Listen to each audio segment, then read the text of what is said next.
Oh, wait, you need to take a picture. Hello everybody and welcome to a new video. My name is Melanie Josephine and today I'm here with my friend Eliza. Hi. I can edit that. We are going to talk about, well, after a long discussion of what are we going to talk about today, and many ideas, we are going to talk about relationships and particularly healthy relationships and how you can know that you're in a healthy relationship, or if you're not in a relationship, how you can be sure to find one. So let's get into it. So I've written down some points that we will elaborate on, and Eliza doesn't know what I've written down. Nope. So she might disagree on Okay, what let's see. or not. Well, I'm sure you can also add some things. So the first point that I've written down.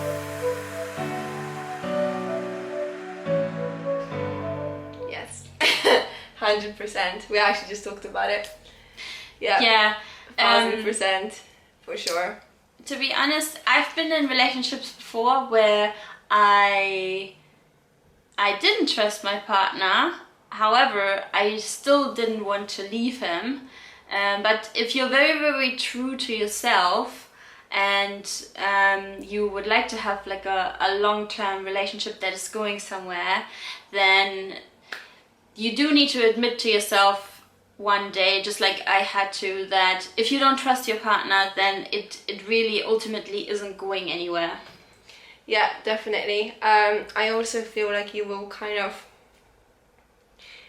I don't know, you will just kind of know, but you will always know, but it's just whether you're trying to cover it up or whether you're just being honest with yourself and are like, yes, no, 100% I trust that person, or yeah, I trust him, but this and that.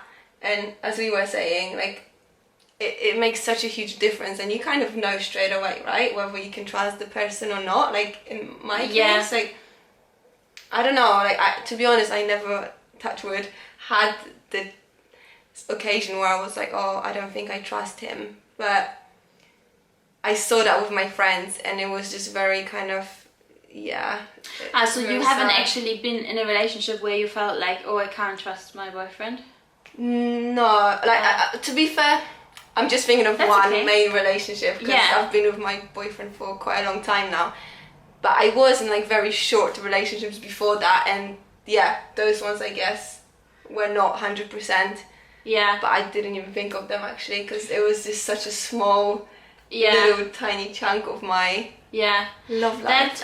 That actually leads to another point that I'm just thinking of, is that when you're covering it up, I mean, a lot of us have been there, and like I've just said, me too, but we are covering it up because we don't want to lose the person or let go of the person and then be by ourselves and then having to put ourselves out there again for a new relationship.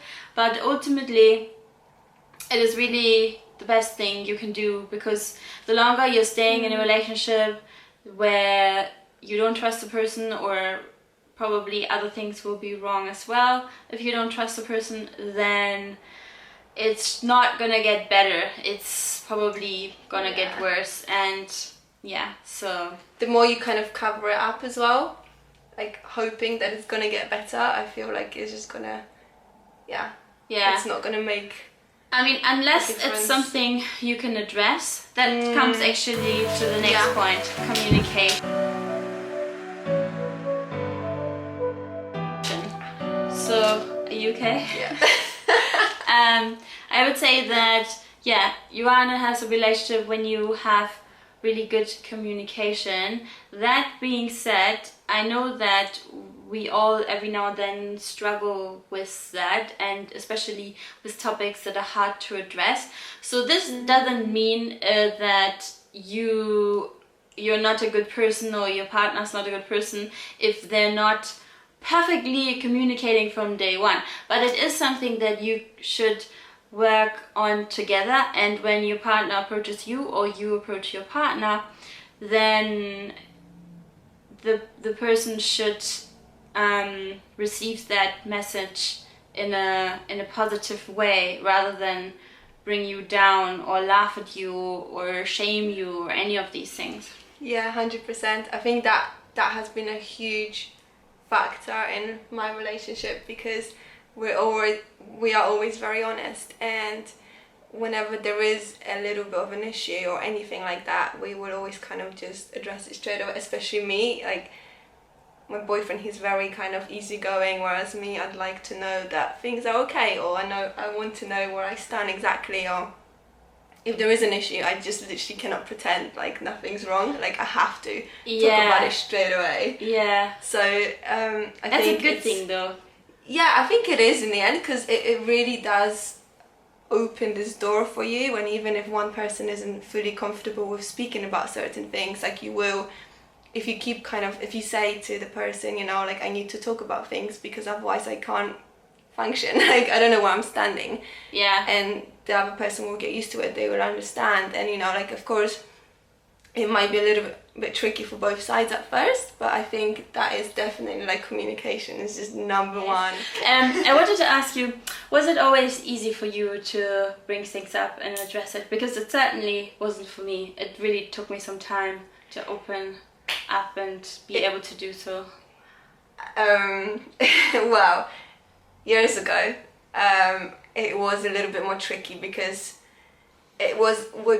we were both learning to communicate, and we were both, you know, in a different space, and it was a little bit more tricky for us actually. And I was always the one who would address it first, but when I would, like, we would never argue. Like literally, when we first started going out, never ever we would argue.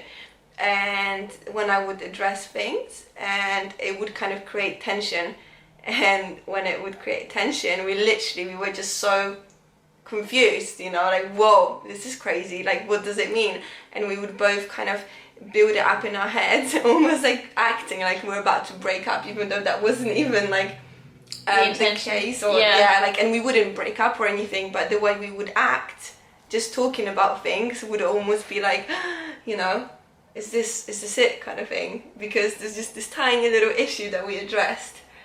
So it wasn't always very easy, but the more we tried, and like I said, so my relationship was very kind of, we were together and then we were apart as I was going through this huge self-growth journey, and then we got back together, and my approach completely changed. Yeah. So after that. But you know what, this actually brings me to another point, because you speaking from a point of view from your relationship which developed, and I'm speaking from the point of view that in the past I was dating some man who I didn't fully trust, whereas now I'm dating someone that I fully trust. So that's a complete, like, worlds apart, because if you are dating somebody who's not there 100%, or you can't trust 100%, and then you try to bring something forward that is vulnerable and they bring you down, and then you shut down, you're taking the wrong learnings, but only because you're with the wrong person, not because you're wrong or because it's wrong to bring something up. But when you are in a healthy relationship with a partner that wants to support you, loves you, then it's not their aim to bring you down. No, 100%. Yeah.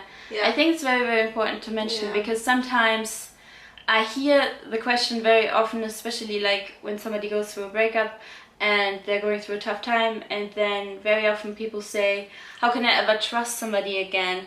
But it all comes down to, well, trusting yourself first, finding your inner voice first, and then and when you can trust yourself, then you have a much better guide within you who's taking you to the people that you can trust, and then you can open up. That's the biggest thing. Yeah. 100%. Is this basically also why you went away and traveling, to find your inner voice in a way? Yeah, I mean, as I was going away, I had no idea why I'm doing it. I just kind of felt like this is something that I have to do, and I couldn't tell anybody or even myself. I didn't understand why I'm doing it, but now when I look back, 100%, like I had no idea what I like and what I don't like before I went away. I was so lost, and and you kind of, that's why I fully agree with you. Like as long as you're truly happy with yourself, like obviously there's always things that you could work on, but you're kind of looking at things from a completely different perspective. You're not looking from like I said before, like you're just, you know, you kind of accept things as they are. And then also, if that relationship makes things even better for you, then that's only, you know, more amazing. And you know, you shouldn't ever expect someone to make you happy. You have to come from that place to be happy, and then that person can make you even more happy. I mean, this phrase, you should be happy before you're in a relationship, blah blah blah, it's kind of, I feel like it's almost overused, so I would like to explain it a little bit more.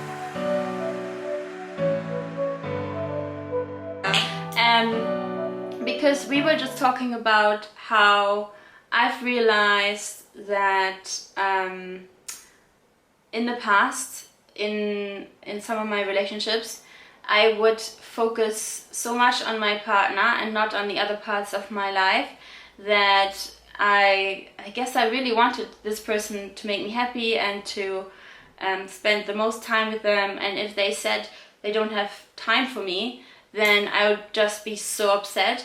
Whereas now, if the person doesn't have time for me, then it's okay. It's not the end of the world. I can just do some of the other things that I enjoy. I fully agree. There's just this, like I said before, if you're kind of happy with yourself, then you're not. If someone kind of says, oh, I can't spend time with you, or I can't do this or that, you're not taking it fully personally, because you're okay. You don't need that person to spend time with you. Whereas if you're not fully happy with where you are, then you're kind of looking for the happiness in other people, and I think that's the. I would say that, I mean, you would still want to spend time with your partner, or I would still want to spend, like, I wouldn't want them to say, I don't want to hang out with you for the next month or something. But like, if they want to do something that night or for that weekend, which is totally understandable, because we want to do that as well sometimes. But rather than thinking, oh, that's just terrible, I just think, okay, what can I do now? Like, what book did I want to read, or what course did I want to take, or who did I want to hang out with, or. Because it's also nice to just spend some time by yourself. I mean, that kind of goes back to finding your inner voice, reconnecting to yourself, enjoying to spend time with yourself, learning to enjoy to spend time with yourself. And it's actually super important. That's that's another huge difference, I guess, like from how I was before and how I am now. So before, I kind of wouldn't ever give myself time to be by myself. Or when I would be by myself, I would hate it. Truly, I'd really disliked it, because I felt like, oh, there's something wrong with me. Like, why am I by myself, or this or that? You know, I would only look at the negatives from being by myself. Whereas now, I love being by myself. Like, I love spending time with friends, but I also love being by myself. Of course, I love spending time with my partner as well, but. Now I kind of look at it as growth. Every time I'm by myself, I do something that allows me to grow even more, and I think that's, I feel very alike in the sense that in the past, when I spent time by myself, I would often feel lonely, whereas now I enjoy the time alone, but I am not lonely. So there's a very, very big difference. So you appreciate it, not.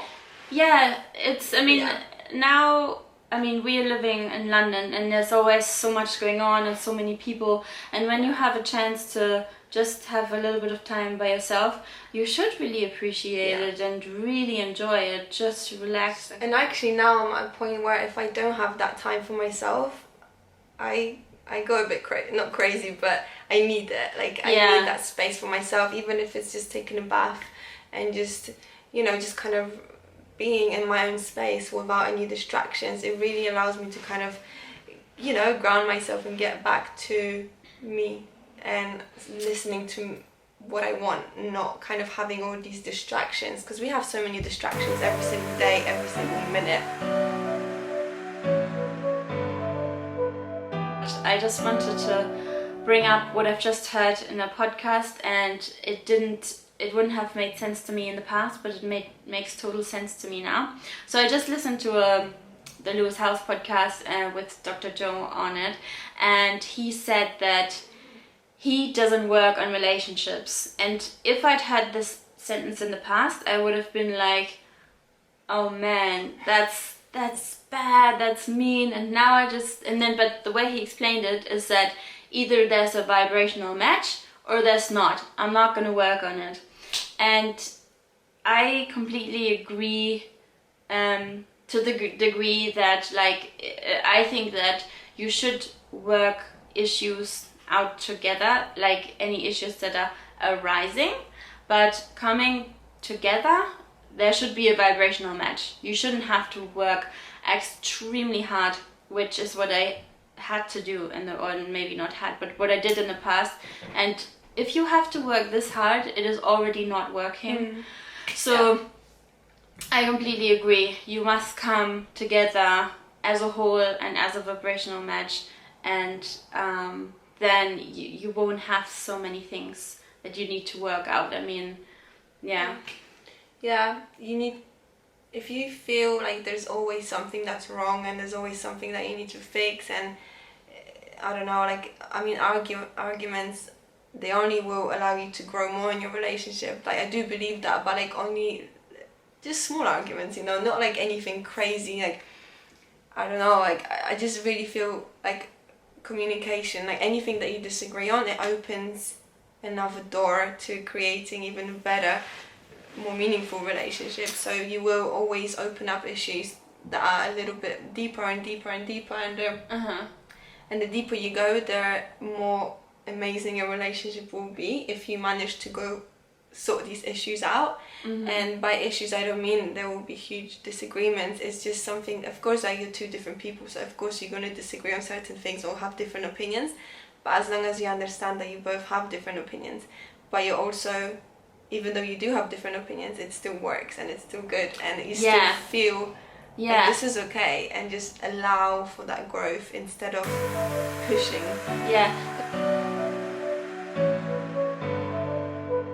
I also wrote down, appreciate your partner and be appreciated by your partner.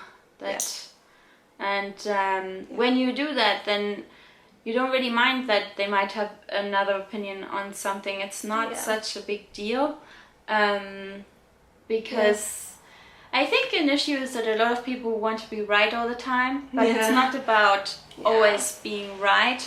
There's not so much right or wrong, because we are all different. We see things from a different perspective, and what makes you right in the end, you know, you're right to you think you're right, but then actually, you know, they might be right, so you never know. To expect the best of your partner and not the worst. And I want to give an example. For example, let's say your partner is on his way home, and but they're late, and what is the first thing that you expect? Because our minds often take us to negative places. So do you expect my partner's late because he didn't try very hard to get to me in time, or he talked to his colleague and I don't really matter so much to him? Or do you think, oh, there's a good reason, I know I can trust my partner, I know that he always wants the best for me, and I have no reason to suspect that he would do anything to upset me? So basically, until you know what the reason is in any kind of situation, to expect the best and not the worst in your partner.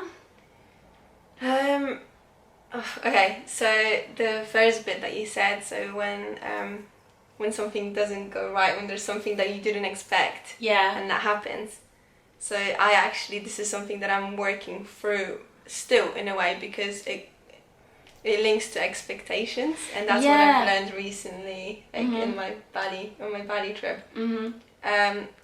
It just got so clear to me. So without if you have no expectations, there will be no disappointments. Clear as that. Yeah. So if you're at home and you have your dinner, I don't know, let's say you made dinner for you and your partner's running a little bit late. Me before would be getting really frustrated and just very kind of, why are you late, you know? And it's not because I wouldn't trust him, it's just because I had it in my head, we're gonna have dinner together at this time. Yes. So that is an expectation that you build in your head. And the funniest thing is that most of the times I wouldn't even tell him that I'm planning that.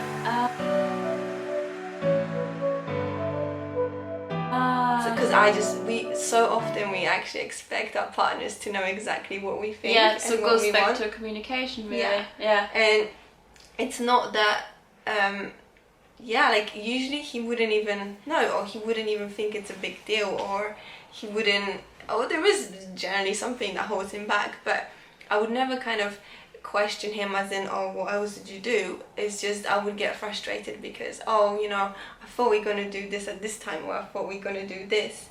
And as soon as I kind of started realizing, and I still catch myself sometimes on it, but I'm so much better, I managed to catch myself pretty much straight away now, because we all do it, it's something that we're all just so used to doing. But just anytime you get frustrated, just ask yourself, is it because I'm expecting it of him or of her? Did we actually make it clear enough? And it doesn't mean that you don't communicate well, it's just, especially I think girls, because guys are so much more laid back in general, not to stereotype or anything, but in general, I really feel like as girls, we just kind of expect the guys to know what we think. Whereas that's not the case. I think it's really great that you're bringing this up, because we're talking about all these idealistic ways in a way, and I want you to know that there's no such thing as perfection. So I'm not perfect, you're not perfect, and your partner's not perfect, but as long as we're all trying our best, that's what we should aim for. But I completely agree. I have an example as well. When I was living in Sydney, Australia, I was dating a guy, and we were both invited to my friend's, I think it was birthday and leaving party in one, and it was very, very important for me that he came. But so I invited him, he said he would come, but I actually didn't mention how important it was for me. And it's actually a really, really, really important point, because I went to the party, and then he messaged me that he was just so tired and that he's not gonna come.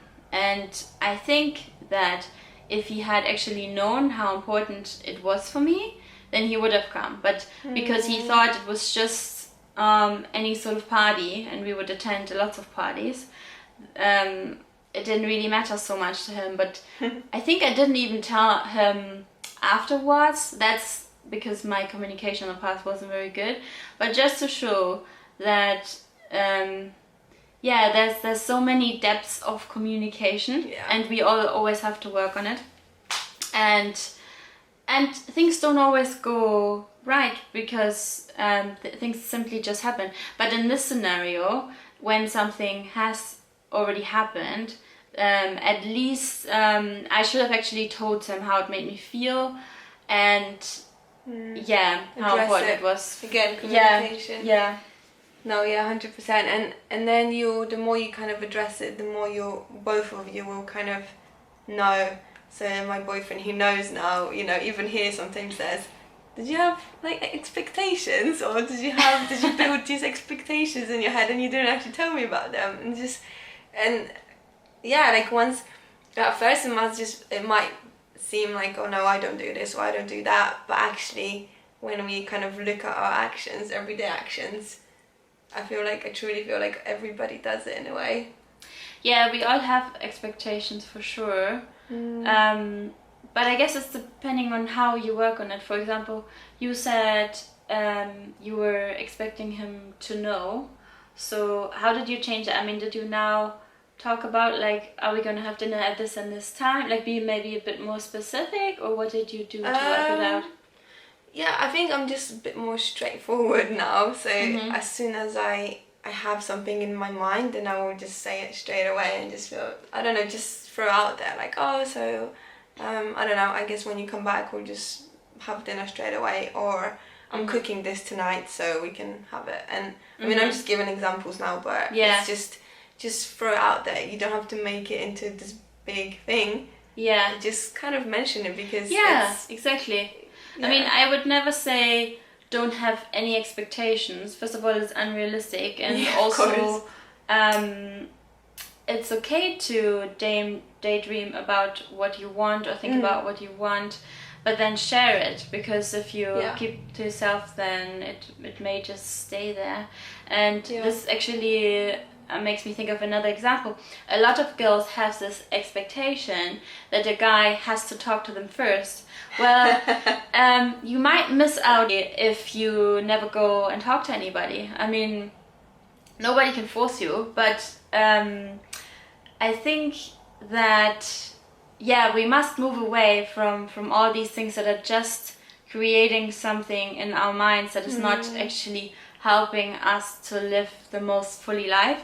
Because there's also guys out there who are shy and who have the same fears that you have. Because at the end of the day, very often we think, oh, I'm the only one with these fears. But if you're feeling those, then it's definitely other people who are feeling them, because we are more alike than we think.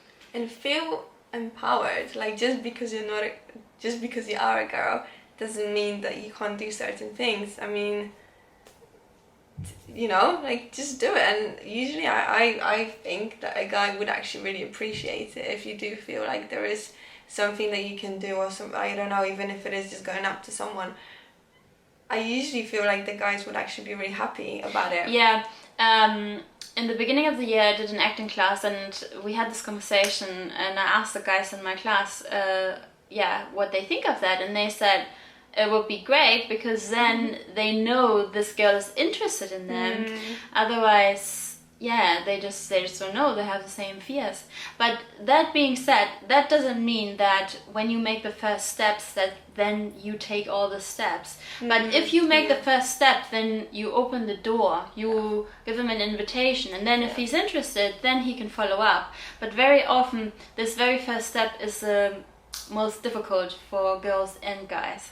So and I also feel like, I don't know, like, I don't know if that's still a thing actually, I guess there is, but this thing where a girl is expecting a guy to do all these things.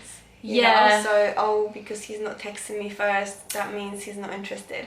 Or, well, because he didn't reply to my text within the 2 minutes, that means he's not interested. Well, actually, it's completely the same the other way around. You know, like, why can't you message the guy first? Well, maybe he's thinking you're not interested.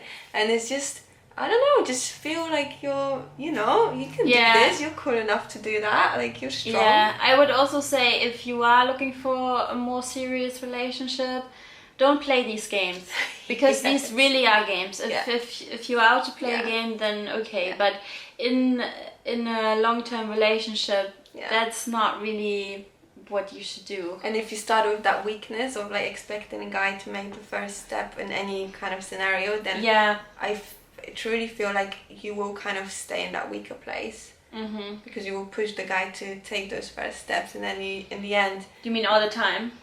Then later on you'll realize, oh, I have no say, maybe. I don't know. It's very possible. One last thing I wanted to talk about is not to talk negatively about your partner behind their back. Actually, it goes back to communication again, but rather address it. I think it is difficult, goes basically back to having difficult conversations. So it is difficult if there's something that you feel vulnerable about and you need to talk about it, and you don't know how to talk about it with your partner. And it's okay to go to your friend and say, look, I'm in this situation, I really don't know how to address it.